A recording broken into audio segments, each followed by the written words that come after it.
Good evening, everybody. Want to welcome you to the Heartland Institute and the Andrew Breitbart Freedom Center tonight for a special program with Vicki Alger.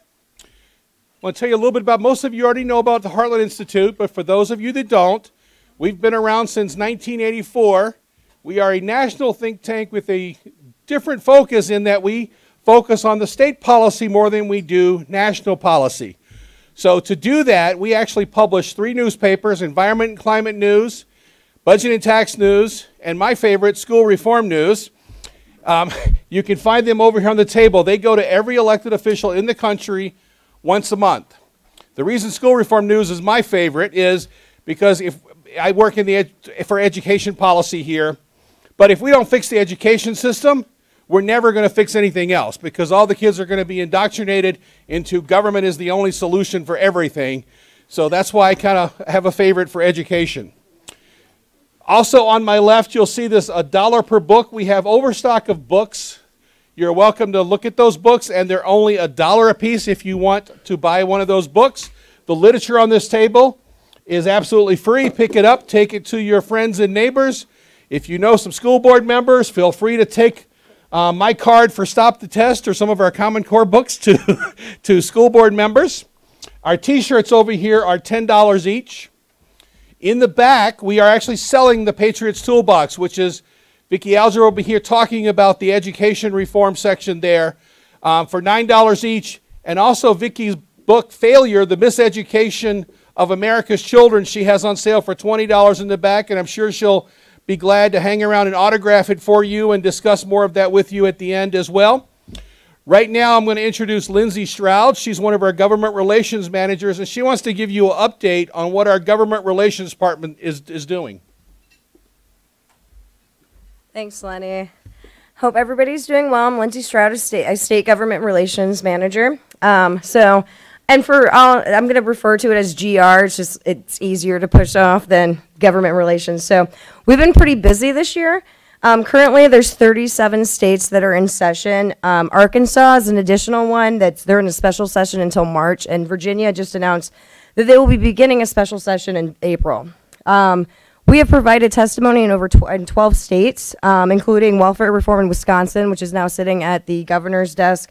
We also did a draft for the Idaho Medicaid waivers, and we've been doing a lot on the Medicaid waivers in the states, with Kentucky kind of being the model legislation.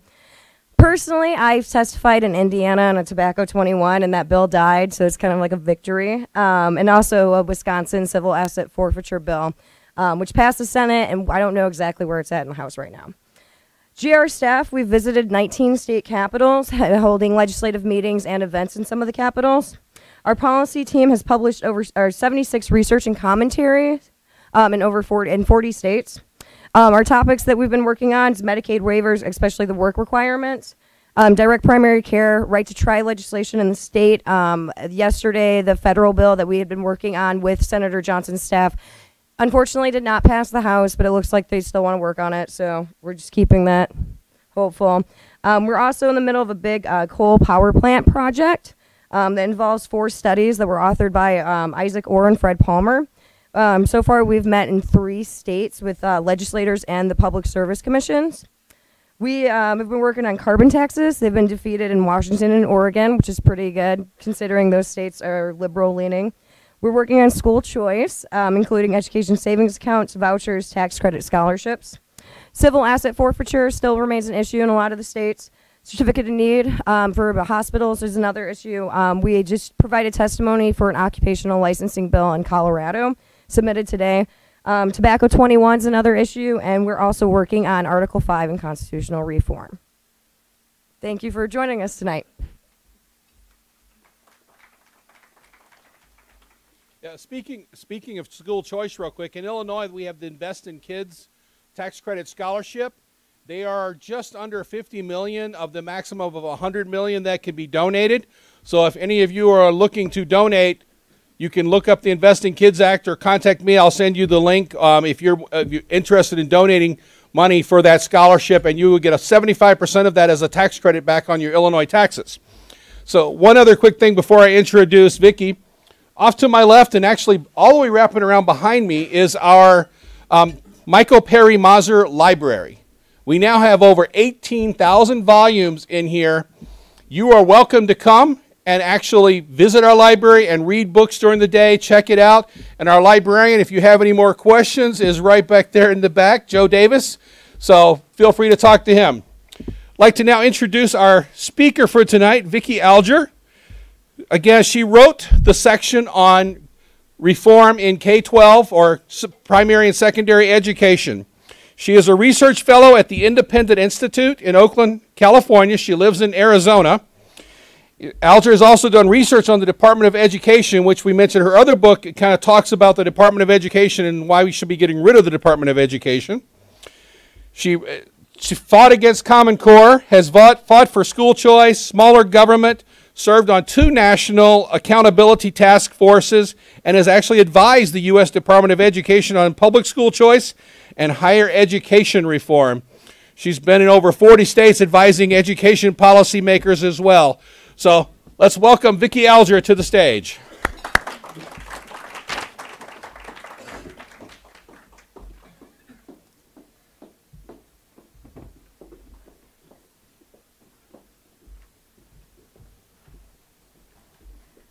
Well, good evening, and thank you all so much for coming. I have to tell you that it just occurred to me tonight with a conversation that I've been associated with the Heartland Institute for almost 15 years now, starting with School Reform News when I was the Director of Education Policy at the Goldwater Institute in Phoenix. And I have to tell you, I love their work. It is one of my go-to sources. And I want to congratulate you on passing the Invest in Kids Act. Indiana is the 22nd state with a tax credit scholarship program. Arizona was the first 20 years ago. So we had the first one. These are great programs, and congratulations. And please do consider contributing to that program because it changes children's lives for the better. And it also minimizes the government's footprint in education. So I think that's something that I certainly support, and I think we can get behind. But like I said, I love coming to the Heartland Institute from Arizona, and thank you, Lenny, for special ordering this beautiful sunshine and bright day, no snow. Oh no, that wouldn't have been good. I don't have clothes warm enough for that. But I'm really excited to talk to you about the things that Joe Bast and I discovered in the chapter we co-authored together about education reform in elementary and secondary education. The good, the bad, and yes, the ugly. And sadly, we don't have to look too far for the ugly. And I would like to thank Larry Greenberg for sending me this latest example of what's going on right next door in Evanston. Now I'm going to put on my glasses because I'm still reading it. I've read the article several times. I've done a little research, and I still can't believe what I'm reading. Well, consider Nichols Middle School in Evanston. Now this is a middle school where 51% of the students are white, and close to 2/3 of them are not low income. So this is not a struggling, very challenged school. Spending at that district within the district averages nearly $19,000 per student. Now, that's everything. I didn't cherry pick the numbers. That's local, state, and federal, and yes, horror of horrors, I included construction and debt. So almost $19,000 per student, yet just 16% of black students scored ready for the next academic level, compared to 83% of white students. This is middle school. We're talking reading and math on the PARCC test. So what are Principal Adrian Harries and district leadership doing to fix this problem? Well, it's obvious, isn't it? They're going to be holding segregated staff meetings among their senior officials, and they're going to blame the black-white achievement gap on institutional racism. Now, there's no word yet from Principal Adrian Harries or other district officials on whether institutional sexism accounts for the fact that girls at Nichols Middle High School outperform boys an average of 14 percentage points. So that's the sort of nonsense, using the scientific terms, that we get when schools have a captive audience and parents aren't empowered. So my remarks tonight are going to draw from Chapter 3 of the Patriot's Toolbox.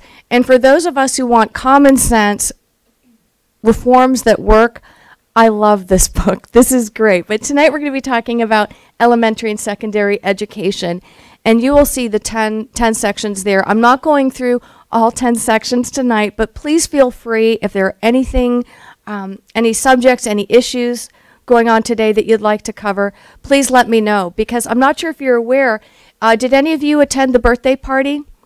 It was a huge birthday celebration. March 2nd was the birthday, the birthday of the U.S. Department of Education. The first one, founded March 2nd, 1867. So no ticker tape parades here. Oh, that's a shame. Okay. Well, I will be talking about first tracing how how school reform in America went from good to bad to ugly. Then I will show what education reforms are helping us reverse course from ugly back to good. And I'll conclude by answering the 3 questions that are posed at the beginning of Chapter 3, which are, why do public schools fail to satisfy parents? Number 2, why do American students perform badly compared with their peers in other developed countries? And number 3, what kind of reforms work best and why?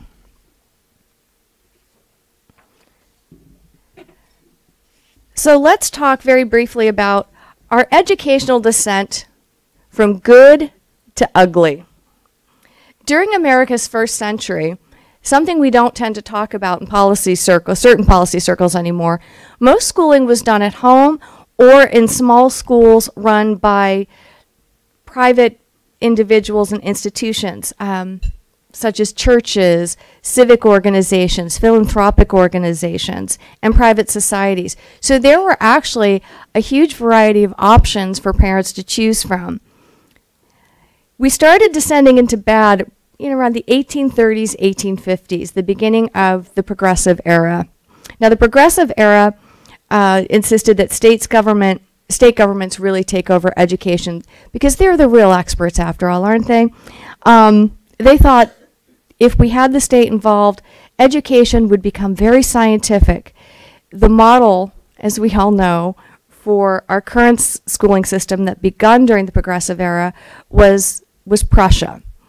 Progressives were really enthralled. And look where Prussia is today thanks to that system. Well, that's how it started. We gradually started moving education away from parents, more into government. And that's where things started going really ugly. Today, about 9 out of every 10 students attend schools that are owned, operated, and staffed by government employees. And another aspect that's really ugly is that about 70% of the teachers in those schools belong to unions, whether or not 70% who would naturally choose to belong to those unions, but they have to belong to those unions in too many states. And they work under workplace rules that frustrate the best and the brightest while protecting the incompetent and, sadly, in some cases, dangerous teachers. I don't know if Illinois has had similar circumstances, but I know even the LA Times was outraged a few years ago when we had hundreds of California teachers housed in what were called rubber rooms. They were under investigation for any number of horrific allegations, but the process didn't move very quickly. They were still receiving paychecks for basically being in a room doing nothing. So let's talk about the rising tide of mediocrity and what I call ugly reform.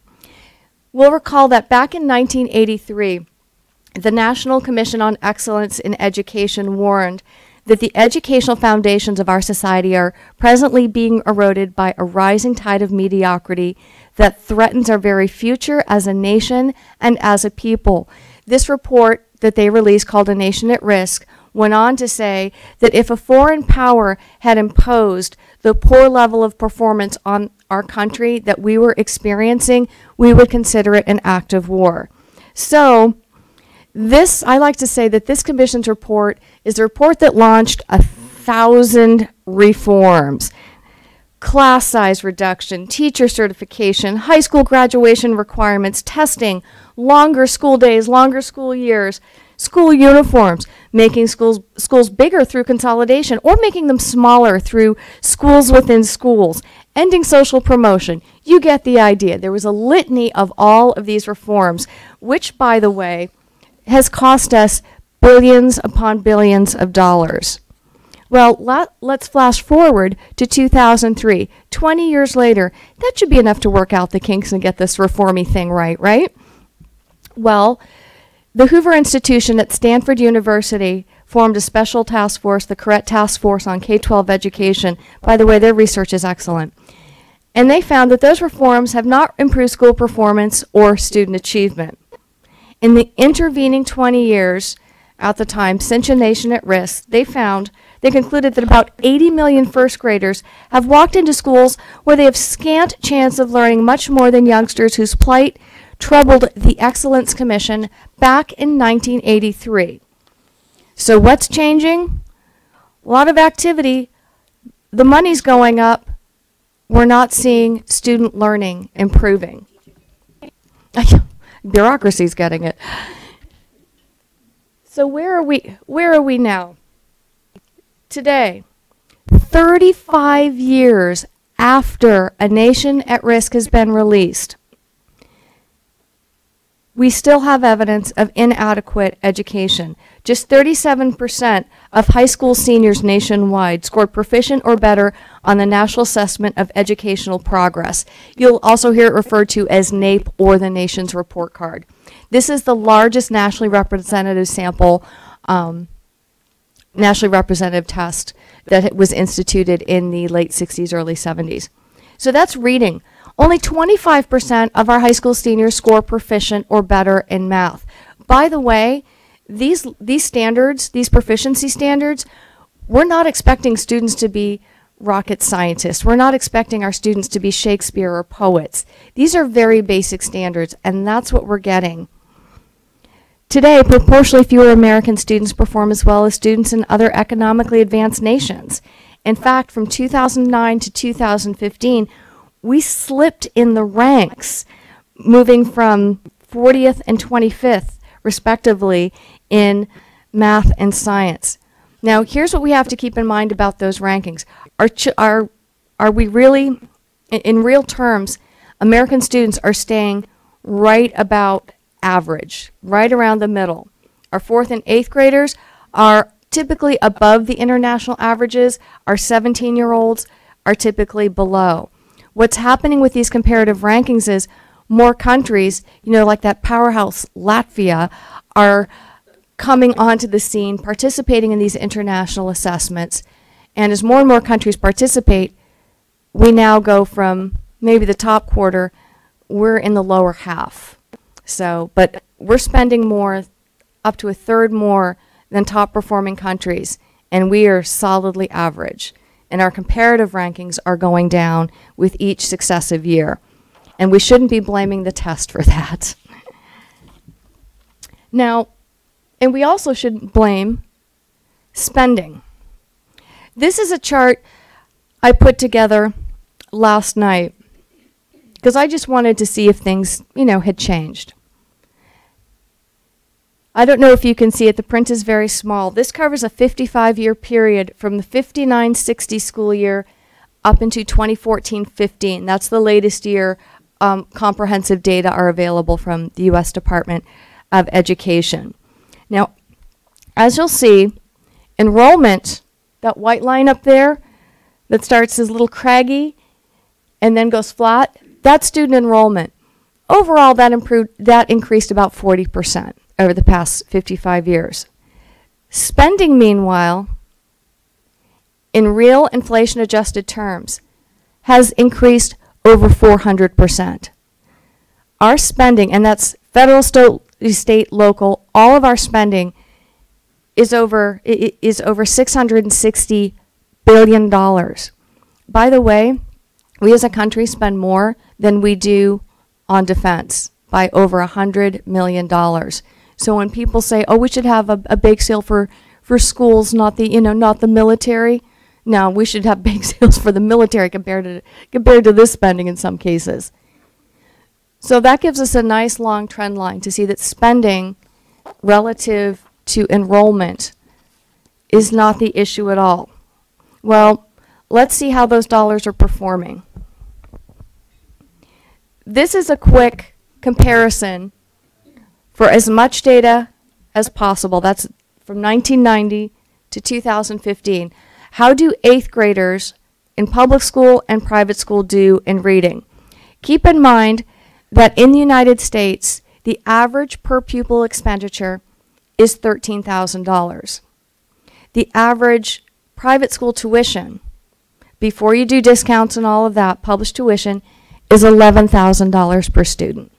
By the way, 90% of private school students get some kind of aid. So keep that in mind. Look at the difference. We have 47% of students, of 8th graders who score proficient or better in math compared to less than a third of public school students. By the way, those little gaps in there, the private school student, that gap is because they couldn't report data because the sample sizes were too small, didn't meet reporting requirements. Well, surely reading is better, right? Nope. Private school 8th graders, 57% of them are proficient or better in reading compared to 33% of public school students. So as we can see, yes, money matters, but how we spend it matters more. So that our problem in American public education is not because we don't spend enough. It is not going to the right places. So let's do a quick summary and come up with some action items here. Having governments own and operate schools is only one way to deliver K-12 schooling. Experience has taught us that it likely isn't the best way. As Milton Friedman said, to summarize, just because we fund schools through government doesn't mean that politicians and bureaucrats know what's best for nearly 50 million of other people's children. This kind of achievement, only a third of our students are proficient in the basics. This is not good enough. It's not good enough to schools compared in the past. It's not good enough compared to schools in other countries. And it certainly isn't good enough compared to the schools that we want and we have every right to expect. Our government schools are well funded. The problem is that the funding is going to support bureaucracy and staff. And here's where we have a perfect storm of perverse incentives. We have government schools. Our schools aren't doing well enough. We need more regulations. Well, every time, whether at the local, state, or federal level, we add a regulation for the children, you need to add more bureaucrats to make sure we're in compliance. So if you go to a state education agency, for example, off the record, they'll likely tell you that a significant portion, if not a majority of their staff, is just to deal with federal regulations. Talk to a local superintendent of a public school.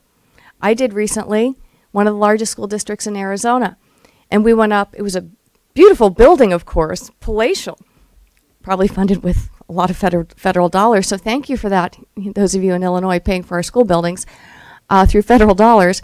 We go up to the 7th floor. As we passed the 6th floor, sat down in his office, closed the door, and he said, you know that whole floor? All they deal with is federal paperwork. That's all the 6th floor deals with. It's horrifying. So the answer is limit government's footprint in education. And where should that money be going? To great teachers. That's where it should be going. So what we have with all of this bureaucracy, the money goes there, we can't attract, much less retain, the best and the brightest teachers. And great teachers can add up to 2 years of learning, grade levels of learning to a student within a given year. But who would want to work in this sort of bureaucratic nightmare where you have no control, you're not respected, and you're paid maybe a fraction of what a superintendent or another administrator is paid? You do much better to go into the private sector if you're innovative and entrepreneurial. The biggest problems facing K-12 education, therefore, are institutional. We have perverse incentives caused by a system that rewards the wrong behavior and discourages excellence, as any person would define it. So let's move on to reforms that actually reverse course from ugly to good. These are the reforms that are helping us reverse course, and the key difference between good education reform and ugly education reform is empowered parents. Now, what do I mean by empowered parents? Because we hear that term all the time. I want to be very clear how I'm using this term. I mean parents whose God-given, unalienable rights to direct the education and upbringing of their children is acknowledged and protected. I don't mean thousands of programs coming from the federal government that cost us billions of dollars to get parents involved. And by involvement, they mean be boosters at the bake sale, even though this isn't a school you'd necessarily choose if you had the freedom to do so. So let's talk about some exciting programs that are working. The first and oldest non-public school program would be voucher programs. Of course, the Milton Friedman is credited with the modern father of vouchers. Now, these vouchers use public funds, and they allow parents to pay tuition at private schools. Programs, state-level voucher programs, currently exist in 25 states and Washington, D.C. By the way, the D.C. Opportunity Scholarship Voucher Program is one of the only programs out of hundreds is actually working in the U.S. Department of Education. President Obama tried to kill it, though. President Trump has reinstated it. Tax credit scholarship programs are like vouchers in that they are scholarships parents can use to send their children to non-public schools. The difference is they are privately funded. By the way, one of the things that just makes my blood boil is opponents saying that tax credit scholarships take taxpayer dollars. They do not. In fact, I'm very pleased that Arizona's and the country's first tax credit scholarship program actually was challenged all the way up to the Supreme Court. Guess what the Supreme Court said about the claim that people giving donations to private organizations is starving public schools? The Supreme Court, among other things, ruled that the idea that private dollars are somehow tax dollars before it's reached, the tax collector's hands is, quote, unprecedented in American jurisprudence. Now, it doesn't stop opponents from saying them, but it's important to understand that vouchers are publicly funded, tax credit scholarships are privately funded. An additional 8 states have tax credits or deduction programs. So moms and dads go out and buy books or pay for tuition. They can either take a credit off their taxes or deduct it off of their taxes. Here's my favorite program of all. Education savings accounts. ESAs. Like health savings accounts, they allow parents to purchase the services they think are best for their children. This is how it works. Parents who do not prefer a public education for their child simply sign a contract promising not to enroll their children in a public school as long as they use an ESA, and the state deposits most or all of what it would have sent to the child's school district into that child's designated ESA instead. Parents under most programs use a type of dedicated use debit card. Anyone who's been in the military uses a similar kind of card for travel expenses and whatnot. And what do parents do with it? It's not just you can go to a different school. You can purchase tutors, special education therapies, online courses, testing fees. if you need to purchase uniforms for your children. Well, the great thing is parents go ahead and tailor. It's not just where children are educated, they decide how, and that's the beautiful thing about ESAs. Parents are completely in charge.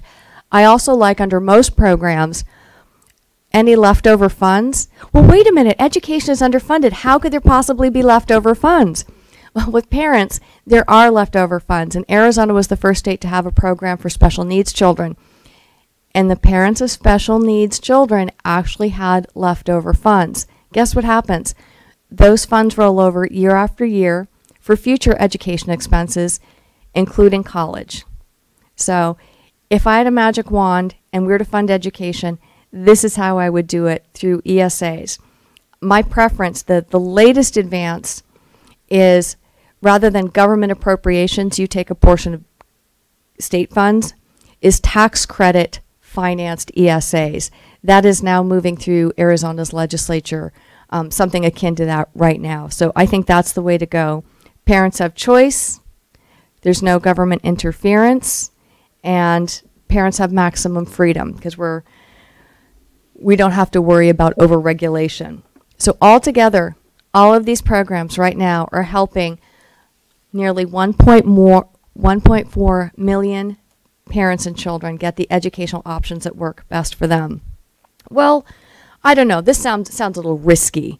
It sounds a little out there, letting parents educate their children. One of the arguments I hear, and I've got to tell you, I hear nothing new under the sun. I wish I'd come up with some creative new arguments. It's as though they took their talking points from the 1970s and just do this every time we have a hearing. One of the arguments that we hear very frequently is, we can't trust parents to pick their children's schools? That would be awful. It reminds me of that episode of, those of us of a certain age will remember Yes, Minister, and just the horror at the idea of the hoi polloi picking their children's schools.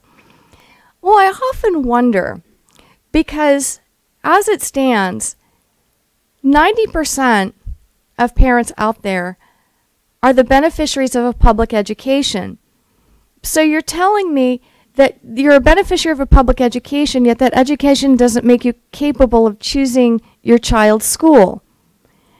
I couldn't come up with, wow, that's a mouthful right there. So anyway, what we do know, and I'm not going to go through the research because contrary to what opponents will tell you, parental choice or school choice research is one of the most widely studied areas out there in education. And we shouldn't need research for this, but unfortunately we do, and here it is. Schools actually improve when they compete for students and funding. As with every other aspect of our life, competition may not make our lives easier, but it makes us better. Competition brings out excellence. And what the research shows, and I'm thinking particularly of a meta-analysis done by researchers from Columbia University Teachers College, not exactly fans of parental choice. This is a meta-analysis of over 200 distinct analyses that found that when schools compete, outcomes improve across all measures, including higher teacher pay, lower class sizes, higher student achievement, and better use of resources in schools. What additional research has shown is that not just students who participate in choice programs, also students who stay in public schools do better, because it's a tide that lifts all boats. Because when schools compete, what we've seen, and Phoenix, Arizona was a hotbed of this initial research, because we have universal public school choice. We don't assign people to districts. We don't, by zip code, we don't do that. We have complete mandatory open enrollment. We have high concentrations of public charter schools, and we have basically every private school and homeschool parental choice program you can think of under the sun. So schools, it's very competitive. Even down to in some of the toughest parts of Phoenix, where it's very challenging demographics, we saw test scores go up in math and reading for students across the board, both children who are using private parental choice programs and students who stayed in the public schools. And that this research has been repeated across the country in a variety of settings. One factor we don't think of is how teachers benefit from school choice. Once you put parents in charge of education, ask a parent the number one thing. What is most important? Who is going to be my child's teacher? If we had parents choosing, look at where the money would go. You want to pay the talent first, and that's not your 8th assistant superintendent for administrative streamlining at the district office. Keep in mind that these administrators make well into the 6-figure salaries. Teachers make maybe, a third of that. And I'm not talking about unionized teachers. When I talk about teachers, I'm not talking about the politics. I'm talking about the rank and file in the trenches, great classroom teachers who are slogging it out every day. They would be the ones who would get the money and the respect and the professionalism. Because what would attract parents if parents controlled choices in education funding? They could be innovative. They could keep up with the latest advances. In fact, it reminds me of Thomas Paine, why he always preferred private tutors to any sort of government tutor. He said the government tutors, they have a job, they've got immediate tenure, whereas the private tutors go around from town to town. They have to be up on the latest pedagogies, the science, and they really have to stay on their A game. The incentive structure is completely different for teachers when parents are in charge of choosing where and how their children are educated. And not surprisingly, school choice is popular. See, they don't want you to see that. Well, these are actually easy statistics, and the slide will come up in a minute. Nearly 66% of Americans support educational savings accounts. Why? Because parents are fully empowered over how and where their children go to school. 60% of Americans, by the way, when we talk about Americans, talking about American voters, 60% of Americans support expanding tax credit scholarships like your great Invest in Kids Act. 54% of Americans support expanding public charter schools, and 50% of Americans support expanding vouchers. It still baffles, well, okay, we all know the reason, but it's still baffling to me that at the K-12 level, vouchers are bad, and you'll see, politicians in the K-12 education committees railing against vouchers. It would be the end of civilization as we know it. Stop, take a break, move over to the Higher Education Committee. We need more money for Pell Grants. We need more money for, which are vouchers for college students. So we get these sort of inconsistencies. The bottom line, though, is with just 2 exceptions, more than 40 credible public opinion analyses since 2000 have found higher parental and public support for private schools than for government schools. Why? I think support for public schools would go up if they were chosen public schools. Parents who choose their children's schools are much happier. Even the U.S. Department of Education admitted that in public schools where they are chosen by parents and private schools, there's a huge advantage because parents are necessarily invested in making it work and working with their children's teachers. So let's go to our conclusion and answer those 3 questions that are posed at the beginning of the chapter and we began with. So why do public schools fail to satisfy so many parents? Why do American students perform badly compared to their peers, and what kinds of reforms work best and why? The answer to the question is, let's return to Nichols Middle School in Evanston. If you're a parent of a student who doesn't score well enough to advance to the next grade, we're not talking go to MIT or Harvard or something, the next grade in middle school, what solution is going to make you most satisfied? Increase school funding so officials can have more segregated, courageous conversations about race amongst themselves? Or would you prefer to use a voucher or tax credit scholarship to attend a private school? Because I was poking around Evanston, you have just the Evanston and the area, you'll have a lot of great private schools within a stone's throw. There is no shortage of options of alternative schools, not just private, but great charter schools from Chicago outward. And by the way, they beat the state averages. And no, they're not racist. No, they're very diverse. They don't cherry pick kids. I was really impressed just how diverse the educational landscape is here. So if you're a parent, do you want these sort of excuses and nonsense? Of course not. Would you be excited? Now, if your child is doing well, you'll be excited about the school. But if you're a child of one of those kids who is not being able to move on to the next level, what are your options? You need options, and then you'll be happy. I like the idea of, imagine those parents being able to use an education savings account, and let's say, well, I don't like this about Nichols Middle School, but I like some things. So I would like to use my ESA to get tutoring, or my child has a learning disability. One of the real ones, not the made-up ones, to get more funding. Imagine giving that kind of freedom for parents.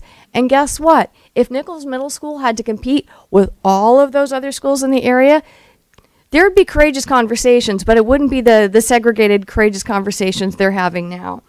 So the answer to each of these questions, and you look at all the reforms that we've had since, oh gosh, it seems like time immemorial, but certainly since A Nation at Risk, is that all these reforms missed a key ingredient: putting the real experts in charge, and those are parents, the ones who know and love their children best. Well, thank you so much, and I'm happy to get into some of the politics that are going on in more details, but thank you very much. As always with our Q&A, make sure you wait for with the microphone. Lindsay and Joe are walking around with the microphones. So make sure you raise your hand. I'll make sure we point out, because you'll also be on the live stream. Any of you watching our live stream, please enter your questions, and somebody in our tech team will be looking at those to be able to ask those as well too. So we'll start right here with Jim Johnston, and then we'll come over here, and then back to you. Thank you very much for an excellent presentation and all of the hard work you did in preparing all your work for this. It's on. It's green. Turn it up. Well, it doesn't hurt to thank you twice. Okay. Thank you so much for your presentation. Thank you. One thing that I noticed may be missing, maybe I dozed off at that point, but where's the discussion about homeschooling? If I had longer, I would talk about homeschooling, because homeschooling is one, and one of the questions I get is, well, what should we do with homeschoolers? And my answer is nothing. Homeschooling is working. Let's leave homeschoolers alone. What we know about homeschooling is the fact that regardless of parents' education level, income level, all the other socioeconomic factors that we factor in, these students who graduate from high school homeschooling do tremendously well in college and career. You know, the real measures. In fact, it's not uncommon for some of the most prestigious post-secondary institutions, I believe including Harvard, has special admissions offices specifically to recruit and enroll homeschool students. So that's why I don't focus on them in the talk or in the chapter, because it's like, okay, this is working. Let's focus on what are some emerging options that people may not have considered. But thank you for bringing up homeschooling, because I can't say enough great things about it, and the fact that it's working. So keep regulators' hands off the homeschoolers. Yep. If you can, please state your name too at the beginning before you ask your question. Hi, I'm Larry Greenberg, near the neighborhood that you referred to at the beginning of your talk.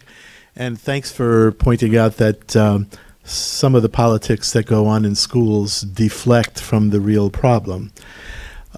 We did have a discussion before you arrived today about standards, and we, recognizing that, and this will be a short question, that the school systems were industrialized on the Prussian model to put in high standards for a growing population.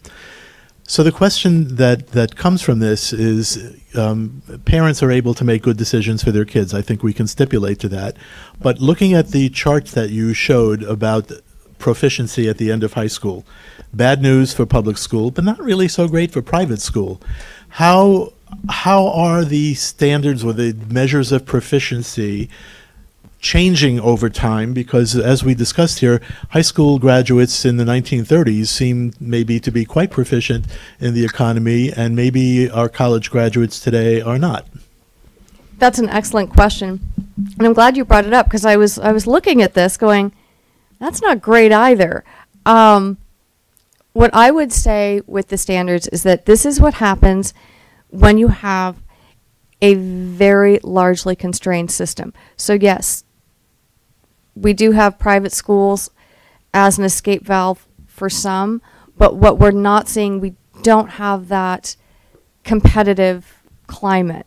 We still have a very largely captive audience. We have the folks who are always going to send their children to private schools. I want to be very clear that private schools, it's not the ritzy, glamorous, private schools for the most part that we see in the movies. These are going to be largely faith-based schools that are associated with churches or temples.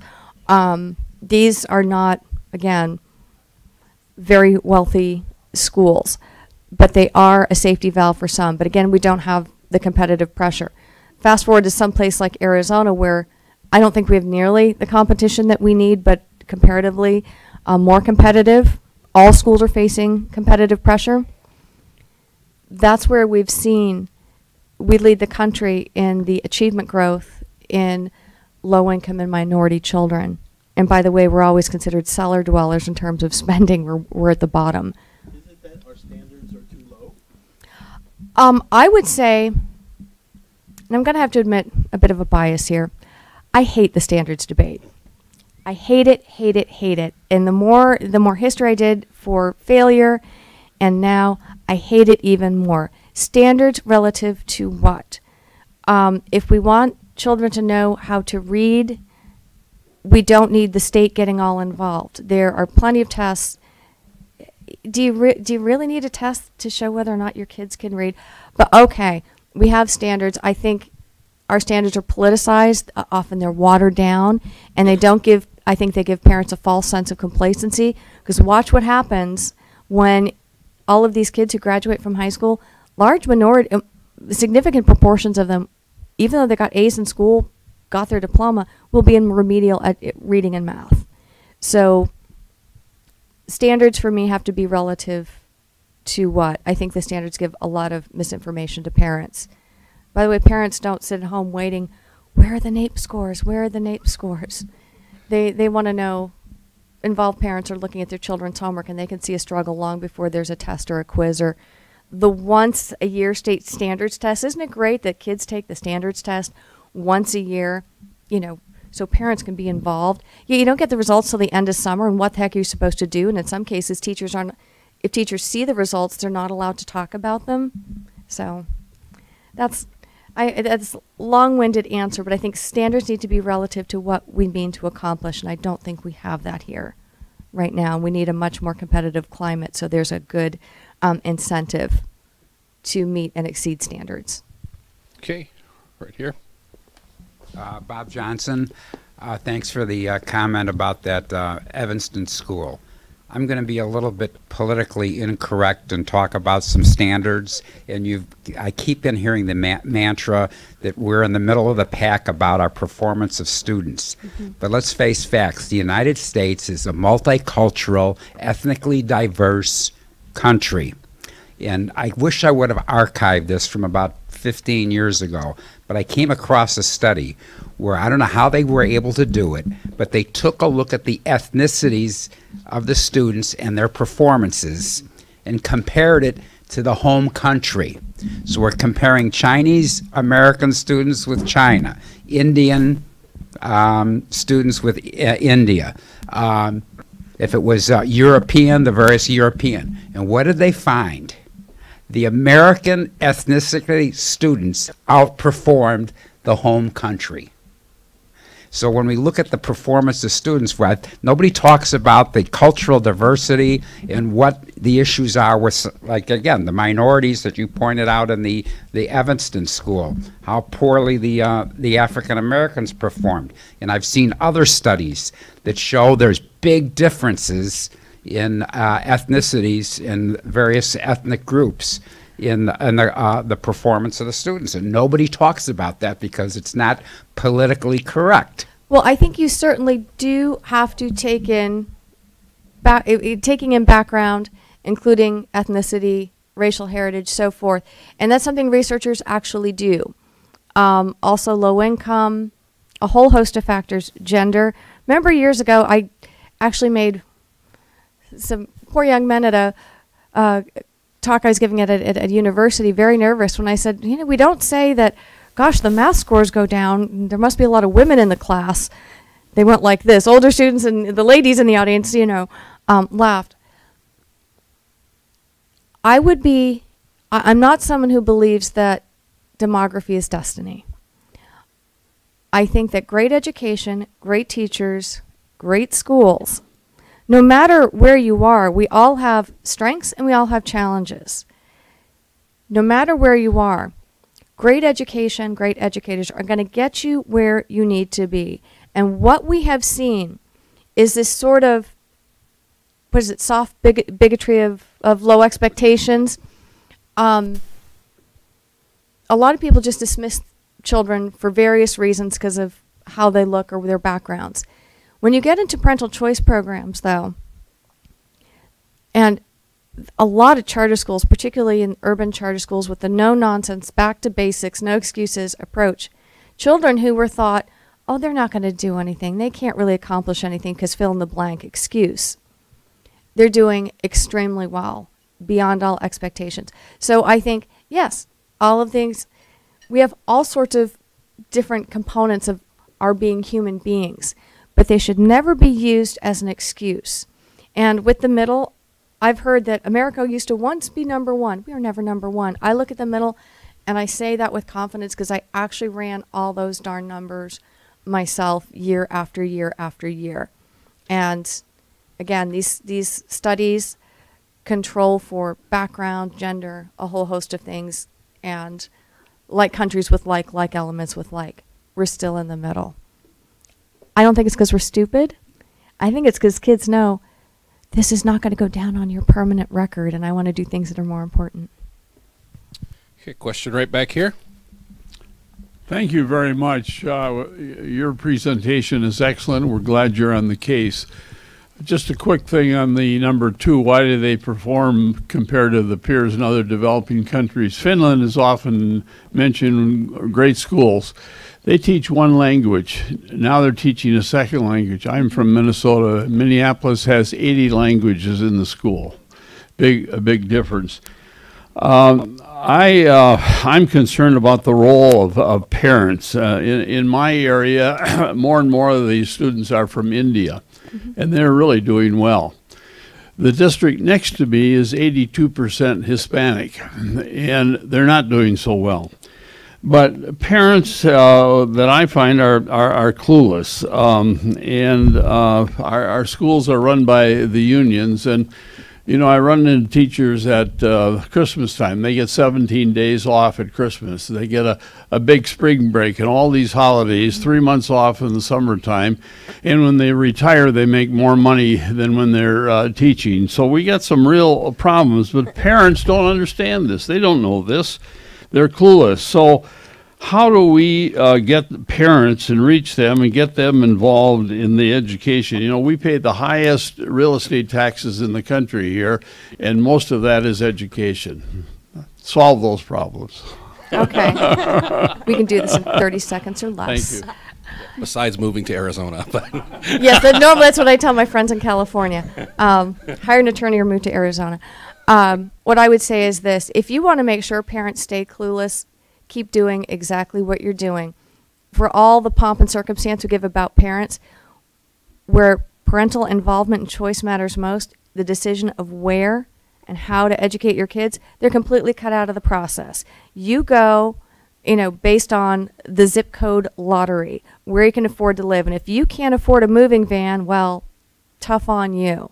So if you have no choice, if you are a captive audience, do you think being a captive audience is going to make you a cheerleader for the bake sale? Is going to make you or inspire you to learn more? Of course not. What difference does it make? What are you going to do with that information? Again, not that we should have to have research on this, but a wonderful research report was produced by Ben Scafferty out of Ed Choice, and guess what he found? That parents who have choices in education actually do quite a bit of research, from going to a source like greatschools.net, where they can, see various aspects. They can actually start going to chat boards, communicating with other parents who sent their children to the school. There are at least 4 major research steps that parents with choices took before they chose a school. By the way, guess what parents was way lower on, on the hierarchy of goods for them? State standardized test scores, because parents know that a lot of times they are not what they claim to be. So if you give parents choices, you want to keep parents uninformed and clueless, keep doing what you're doing. Because it doesn't, why would you spend the time beating your head against brick when I know all this stuff, I can't move. My kid's stuck in the same school. Give them choices, and that's where you see change. Okay, we got a question here with Carl, and then Nancy will be our last question. My question is direction of education.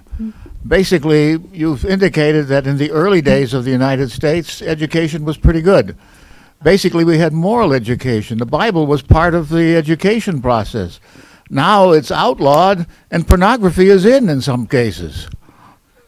What can we do about that? Well, I think the idea of banning religion from schools, most people are religious, however you understand that. Americans tend to recognize a higher power, however, or our creator, however you understand that. We've just substituted the Bible with politics. Political agendas has become kind of a new religion. Earth Day's coming up. Watch for the, the notices to come home from school and tell me we don't have a religion in school. What I would say about religion in school is a lot of these controversies that we have in schools, starting from the earliest, within the progressive era when we had government schools, they were Protestant. My husband likes to joke with me. He said, yeah, everything was fine until those, Irish Catholic from Boston came along. I'm of Irish descent, Catholic, and I was born in Boston. Well, what kind of Bible? What kind of moral education? So there were separate schools. That's why a lot of the private school research focuses on Catholic schools. They were some of the first alternatives. I think you're absolutely right, though, that to give parents these alternatives a moral foundation, because we're not morally neutral, we're human beings, we're not morally neutral, but that's for parents to decide the moral direction and the moral education of children. It isn't for anybody else, and that's something that parents who have options really like, that at a minimum, their principles and beliefs, if not advocated, are at least respected, and in many cases shared. That's why there are so many religious non-public schools participating in parental choice programs, because parents want that moral education.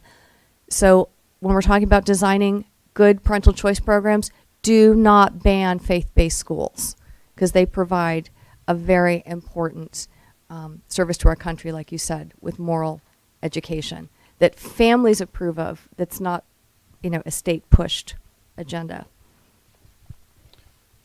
Nancy, well, here's Joe. I think the great big problem as far as talking about standards is what kind of standards do we have with Common Core? Common Core is, as you know, a progressive form of education now that teaches science and also history in accordance to what the progressives want. And so we're developing a whole class of students to grow up and to fit into a certain peg, into a socialist peg. And if the teachers don't teach Common Core, they can be fired because they're demanded to teach Common Core. And even some private schools are now into Common Core because Obama bribed these states into accepting Common Core because they needed the money and they didn't even know what it was all about. And now they're saddled with it. Mm-hmm. And, you're absolutely right about Common Core. A lot of private schools, including faith-based private schools, said, well, we have to compete with the public schools. That's what people want. That's what people are doing. A lot of them have reversed course, but in the trying to, we'll keep the bad part out and we'll just keep the good part. There is no good part. There really isn't a good part. So I think a lot of people are trying to reverse course, and there's a huge backlash against Common Core. So hopefully, I think some of the call it a mea culpa, culpa felix moment, but I think one of the best things to happen to the parental choice movement is Common Core, because parents who would, my public school, always and forever, would never have been for choices in education had Common Core not come around. They really saw what was going on. Okay, I want to quick question here. I want to see who was paying attention tonight. What government program actually has a 100% satisfaction rate of its participants? Vicki mentioned it earlier. The Education Savings Account program in Arizona. So, so the first state to pass ESAs, they have a 100% satisfaction rate. And if you look at the numbers, parents making under $28,000 were the most satisfied in the program, the highly satisfied people in the program. So let's thank Vicki for coming again. Thank you.